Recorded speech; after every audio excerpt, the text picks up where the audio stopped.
যুব মোর্চার ধর্মনগর মণ্ডলের সভাপতি রাহুল কিশোর রায়ের মৃত্যুর 4 দিনের মাথায় তার বাড়িতে যান বিধায়ক জহর চক্রবর্তী।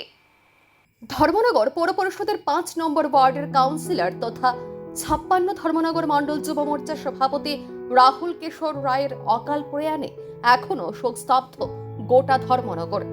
4 দিন পূর্বে তিনি নিজ বাড়ির বাথরুমে দলীয় উত্তরীয় দিয়ে ফাঁস লাগিয়ে আত্মঘাতী হন।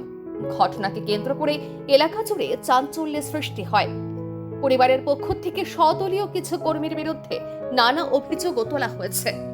এদিকে রাহুল কিশোর রায়ের মৃত্যুর 4 দিন পর বৃহস্পতিবার দুপুরে তার বাড়িতে সমবেদনা জানাতে যান 56 ধর্মনগর বিধানসভা কেন্দ্রের নবনিযুক্ত বিধায়ক জহর চক্রবর্তী। এদিন তিনি শোক সন্তপ্ত পরিবারের সদস্যদের সঙ্গে কথা বলেন এবং গভীর সমবেদনা জ্ঞাপন করেন। বিধায়কের সঙ্গে উপস্থিত ছিলেন উত্তর জেলা বিজেপি সভাপতি কাজল দাস, বিজেপি নেতা বিশ্বজিৎ দেব, ধর্মনগর পৌর পরিষদের কাউন্সিলর নবনীতা আচার্য সহ অন্যান্য বিজেপি নেতৃত্ব। তারা প্রয়াত রাহুল কিশোর রায়ের আত্মার শান্তি কামনা করেন এবং পরিবারের পাশে থাকার আশ্বাস দেন। ঘটনাকে কেন্দ্র করে এখনো রাজনৈতিক মহলে নানা আলোচনা অব্যাহত রয়েছে।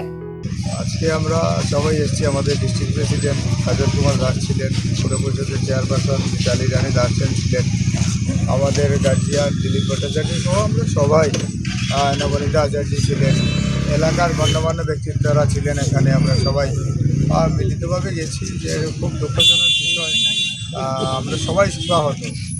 আমরা ধর্মনগর তথা চন্দ্রপুরবাসী আমরা সবাই শোকাহত। আর ওদের সঙ্গে আমাদের একটা আত্মীয়তার সম্পর্ক রয়েছে, আমাদের রিলেটিভ হয় কিছুটা। কাজে যে ঘটনাটা ঘটেছে আমরা তো এগিয়ে দিতে পারবো না, তার জন্য আমরা সবাই দুঃখিত। তবে প্রশাসন এই ব্যাপারে ভূমিকা গ্রহণ করবে, আর পুলিশ প্রশাসন আর একটা প্রশাসন যথোপযুক্ত দোষীকে বের করে শাস্তির ব্যবস্থা করবে, এইদিকে আমাদের বিশ্বাস রয়েছে। এবং পোস্টমর্টম করা হয়েছে এবং ফরেন্সিকের ব্যবস্থা রাখা হয়েছে। ফরেন্সিক টেস্ট হবে, পোস্টমর্টম হবে, প্রকৃত দোষী নিশ্চয়ই ছাড়া পাবে না।